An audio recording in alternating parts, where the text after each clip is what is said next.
Agriculture sector से जुड़े experts और स्टेक होल्डर्स, देवी और सज्जनों, मुझे खुशी है कि 65 साल के बाद ICAE की ये कॉन्फ्रेंस भारत में फिर हो रही है। आप दुनिया के अलग अलग देशों से भारत आए हैं। भारत के 120 मिलियन किसानों की तरफ से आपका स्वागत है।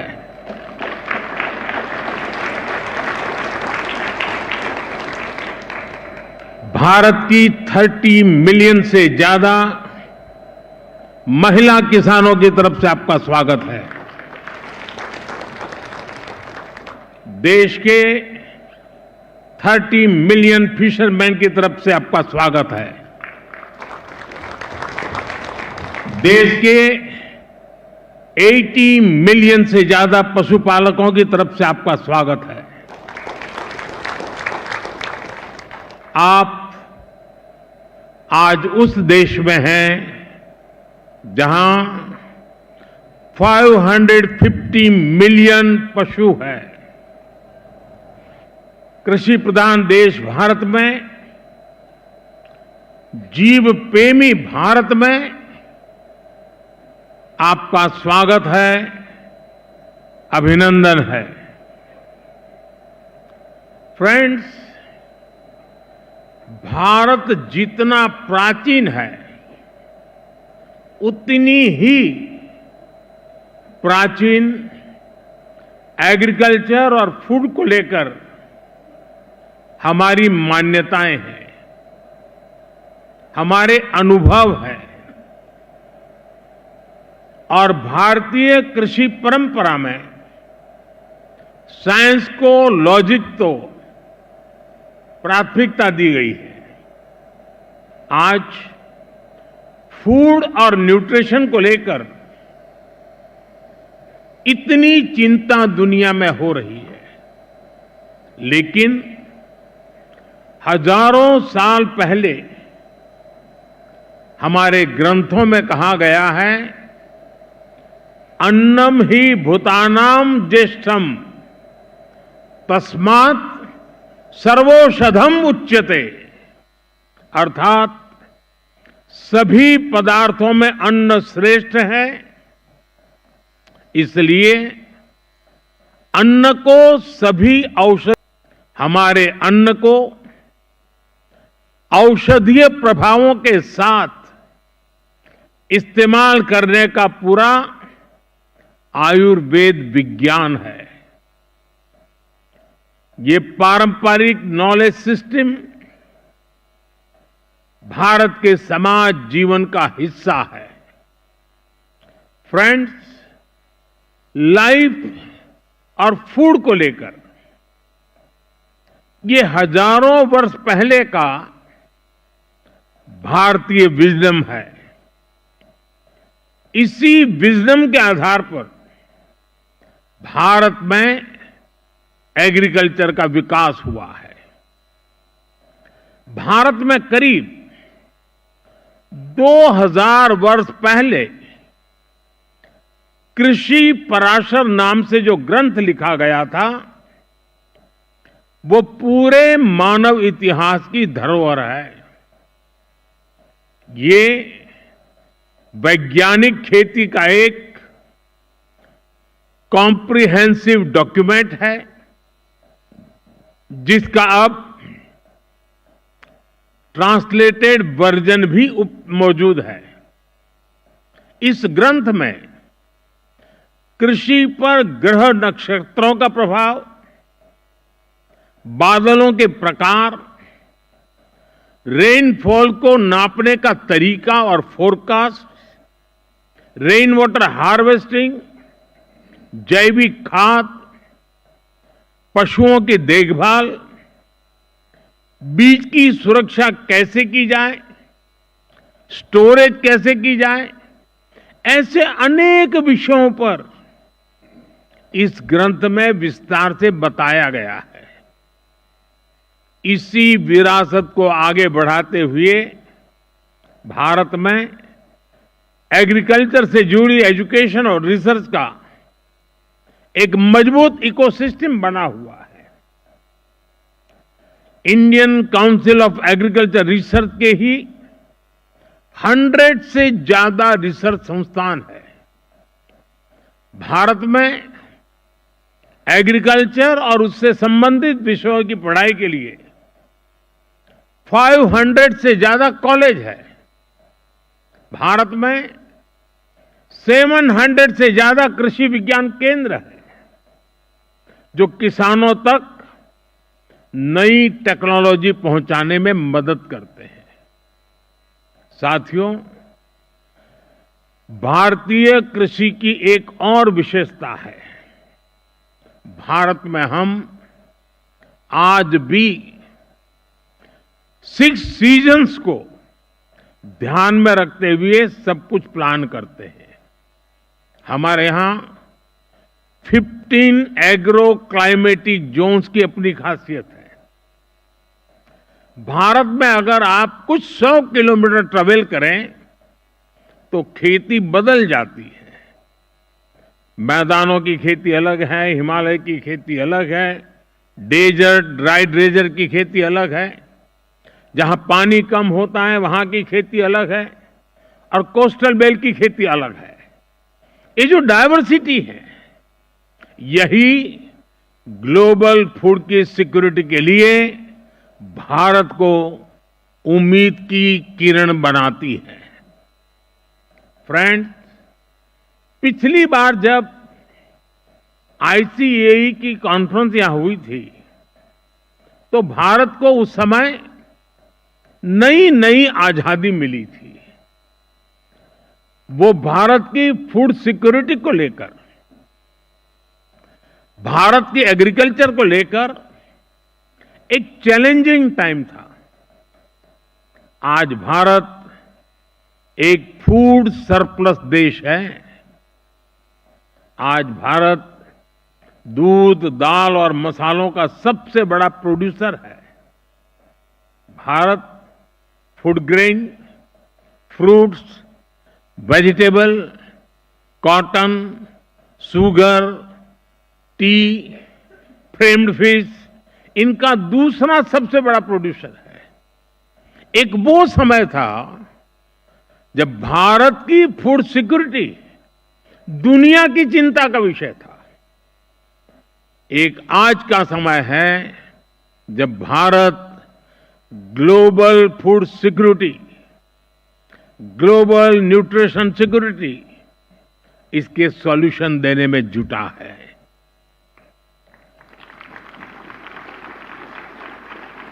इसलिए फूड सिस्टम ट्रांसफॉर्मेशन जैसे विषय को डिस्कस करने के लिए भारत के अनुभव बहुमूल्य है। इसका बहुत बड़ा लाभ विशेषकर ग्लोबल साउथ को मिलना तय है। साथियों, विश्व बंधु के तौर पर भारत मानवता के कल्याण को सर्वोपरि रखता है। G20 के दौरान भारत ने वन अर्थ, वन फैमिली और वन फ्यूचर का विजन सामने रखा था। भारत ने एनवायरमेंट को बचाने के लिए लाइफस्टाइल यानी मिशन लाइफ का भी मंत्र दिया। भारत ने one earth, one health initiative भी शुरू किया।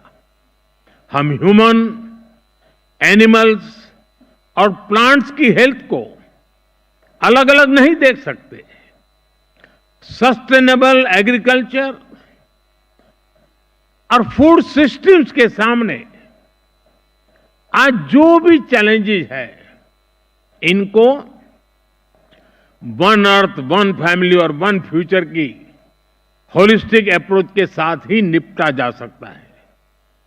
साथियों, एग्रीकल्चर हमारी इकोनॉमिक पॉलिसी के सेंटर पे है। हमारे यहां करीब 90% परिवार ऐसे हैं जिनके पास बहुत कम जमीन है। ये छोटे किसान ही भारत की फूड सिक्योरिटी की सबसे बड़ी ताकत है। यही स्थिति एशिया के कई विकासशील देशों में है। इसलिए भारत का मॉडल कई देशों के काम आ सकता है। जैसे एक उदाहरण के लिए सस्टेनेबल फार्मिंग का। भारत में हम बड़े पैमाने पर केमिकल फ्री नेचुरल फार्मिंग को प्रमोट कर रहे हैं। इसके काफी अच्छे रिजल्ट देखने को मिले हैं। इस साल के बजट में भी बहुत बड़ा फोकस सस्टेनेबल फार्मिंग और क्लाइमेट रेजिलिएंट फार्मिंग पर है। हम अपने किसानों को सपोर्ट करने के लिए एक पूरा इकोसिस्टम डेवलप कर रहे हैं। भारत का बहुत जोर क्लाइमेट रेजिलिएंट क्रॉप से जुड़ी रिसर्च एंड डेवलपमेंट पर है। बीते 10 सालों में हमने करीब 1900 नई क्लाइमेट रेजिलिएंट वैरायटी अपने किसानों को दी है। इसका लाभ भारत के किसानों को भी मिल रहा है। हमारे यहां राइस की कुछ वैरायटीज ऐसी भी है जिनको ट्रेडिशनल वैरायटीज के मुकाबले 25% कम पानी चाहिए। हाल के वर्षों में हमारे यहां ब्लैक राइस सुपर फूड के रूप में उभरा है। हमारे यहां मणिपुर, असम और मेघालय की ब्लैक राइस को इसकी मेडिसिनल वैल्यू के कारण पसंद किया जा रहा है। वाराणसी से जुड़े अनुभव विश्व समुदाय के साथ शेयर करने के लिए उतना ही उत्सुक है। फ्रेंड्स, आज के समय में पानी की कमी और क्लाइमेट चेंज के साथ ही न्यूट्रिशन भी एक बड़ा चैलेंज है। इसका सॉल्यूशन भी भारत के पास है। भारत मिलेट्स का दुनिया का सबसे बड़ा प्रोड्यूसर है, जिन्हें दुनिया सुपर फूड कहती है, और उसे हमने श्री अन्न की पहचान दी है। ये मिनिमम वाटर मैक्सिमम प्रोडक्शन के सिद्धांत पर चलते हैं। भारत के अलग अलग super foods global nutrition problem को एड्रेस करने में बड़ी भूमिका निभा सकते हैं। भारत अपने सुपर फूड की इस बास्केट को दुनिया के साथ साझा करना चाहता है। साथ ही भारत की पहल पर पिछले साल पूरे विश्व ने इंटरनेशनल मिलेट ईयर मनाया है। फ्रेंड्स, बीते एक दशक में हमने फार्मिंग को आधुनिक टेक्नोलॉजी से जोड़ने के लिए अनेक प्रयास किए हैं। आज एक किसान सॉइल हेल्थ कार्ड्स की मदद से ये जान सकता है कि उसे क्या उगाना है। वो सोलर पावर की मदद से पंप चलाता है और वेस्टलैंड में सोलर फार्मिंग से भी कमाता है। वो ई-नैम यानी भारत के डिजिटल एग्रीकल्चर मार्केट के द्वारा अपनी पैदावार को बेच सकता है। वो किसान क्रेडिट कार्ड का उपयोग करता है। वो प्रधानमंत्री फसल बीमा योजना के माध्यम से अपनी फसलों की सुरक्षा सुनिश्चित करता है। किसानों से लेकर एग्री टेक स्टार्टअप्स तक, नेचुरल फार्मिंग से लेकर के फार्म स्टे और फार्म टू टेबल की व्यवस्था तक, भारत में कृषि और उससे जुड़े सेक्टर्स लगातार फॉर्मलाइज हो रहे हैं। पिछले 10 वर्षों में ही 90 लाख हेक्टेयर खेती को हमने माइक्रो इरिगेशन से जोड़ा है। हमारे इथेनॉल ब्लेंडिंग प्रोग्राम से भी खेती और एनवायरनमेंट दोनों को लाभ हो रहा है। हम पेट्रोल में 20% इथेनॉल ब्लेंडिंग के टारगेट की तरफ तेजी से आगे बढ़ रहे हैं। साथियों, भारत में हम एग्रीकल्चर सेक्टर में डिजिटल टेक्नोलॉजी का भरपूर इस्तेमाल कर रहे हैं। पीएम किसान सम्मान निधि के माध्यम से एक क्लिक पर 10 करोड़ किसानों के बैंक खाते में 30 सेकंड में पैसे ट्रांसफर हो जाते हैं। हम डिजिटल क्रॉप सर्वे के लिए डिजिटल पब्लिक इंफ्रास्ट्रक्चर बना रहे हैं। हमारे किसानों को रियल टाइम इंफॉर्मेशन मिलेगी और वो डेटा ड्रिवन डिसीजन ले सकेंगे। हमारी इस पहल से करोड़ों किसानों को फायदा होगा, उनकी आर्थिक स्थिति और बेहतर होगी। सरकार लैंड के डिजिटलाइजेशन का भी बहुत बड़ा अभियान चला रही है। किसानों को उनकी लैंड का एक डिजिटल आइडेंटिफिकेशन नंबर भी दिया जाएगा। ड्रोन का उपयोग भी खेती में बहुत तेजी से प्रमोट हम कर रहे हैं। ड्रोन से होने वाली खेती की कमान महिलाओं को, हमारी ड्रोन दीदियों को दी जा रही है। ये जो भी कदम है, इनसे भारत के किसानों का तो फायदा हो गया ही, इससे ग्लोबल फूड सिक्योरिटी को भी ताकत मिलेगी। फ्रेंड्स, आने वाले 5 दिनों में आप सभी यहां खुलकर चर्चा करने वाले हैं। यहां मैं बड़ी संख्या में महिलाओं की भागीदारी, युवाओं की भागीदारी देखकर अधिक प्रसन्न हो रहा हूं। आपके आइडियाज पर सबकी नजर रहेगी। मैं आशा करता हूं कि इस कॉन्फ्रेंस से हम दुनिया को सस्टेनेबल एग्री फूड सिस्टम से जोड़ने के रास्ते खोज सकेंगे। हम एक दूसरे से सीखेंगे भी और एक दूसरे को सिखाएंगे भी। साथियों, आप कृषि जगत से जुड़े हुए लोग हैं, तो एक और जानकारी आपके सामने रखना मुझे बड़ा मन करता है। मुझे पता नहीं है दुनिया में कहीं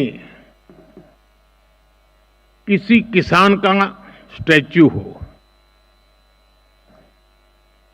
हमने दुनिया में सबसे ऊंचे स्टैच्यू के रूप में स्टैच्यू ऑफ लिबर्टी की चर्चा सुनी है, लेकिन मेरे सारे कृषि जगत के लोगों को जानकर के खुशी होगी कि भारत में आजादी के आंदोलन में जिस महापुरुषों ने किसान शक्ति को जागृत किया, किसानों को आजादी के आंदोलन का मुख्य धारा में जोड़ा, वे सरदार वल्लभ भाई पटेल की दुनिया की सबसे ऊंची प्रतिमा भारत में है।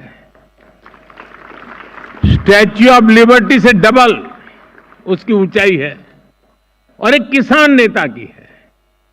और दूसरी विशेषता है कि ये जो स्टैच्यू बनाया गया है, तो भारत के 600,000 6 लाख गांवों से हर गांव में किसानों को कहा गया कि आप खेत में जिस लोहे के औजार का उपयोग करते हैं, वैसा अपने खेत में उपयोग किए हुए औजार का टुकड़ा हमें दीजिए। 6 लाख गांवों से खेतों में उपयोग किया गया लोहे का औजार लाया गया, उसको मेल्ट किया गया और दुनिया के सबसे ऊंचे एक किसान नेता के स्टैच्यू के अंदर उस खेत में उपयोग किए औजार का मेल्ट करके लोहा उपयोग किया गया। मैं जरूर मानता हूं कि इस देश के किसान पुत्र को इतना बड़ा सम्मान जो मिला है, शायद विश्व में ऐसा कहीं नहीं हुआ होगा। मुझे पक्का विश्वास है आज यहाँ आप आए हैं तो जरूर स्टैच्यू ऑफ यूनिटी, विश्व का सबसे ऊंचा ये स्टैच्यू देखने के लिए आप आकर्षित होंगे। मैं एक बार फिर आप सभी को बहुत बहुत शुभकामनाएं देता हूं। धन्यवाद। कृषि एवं किसान कल्याण मंत्री श्रीमान Shivraj Singh Chauhan, international conference of agriculture economics के president doctor Matin Qaim, NITI Aayog के सदस्य श्री रमेश जी, भारत और अन्य देशों के एग्रीकल्चर साइंटिस्ट, रिसर्च से जुड़े अलग अलग यूनिवर्सिटी के हमारे साथी, एग्रीकल्चर सेक्टर से जुड़े एक्सपर्ट्स और स्टेक होल्डर्स, देवी और सज्जनों,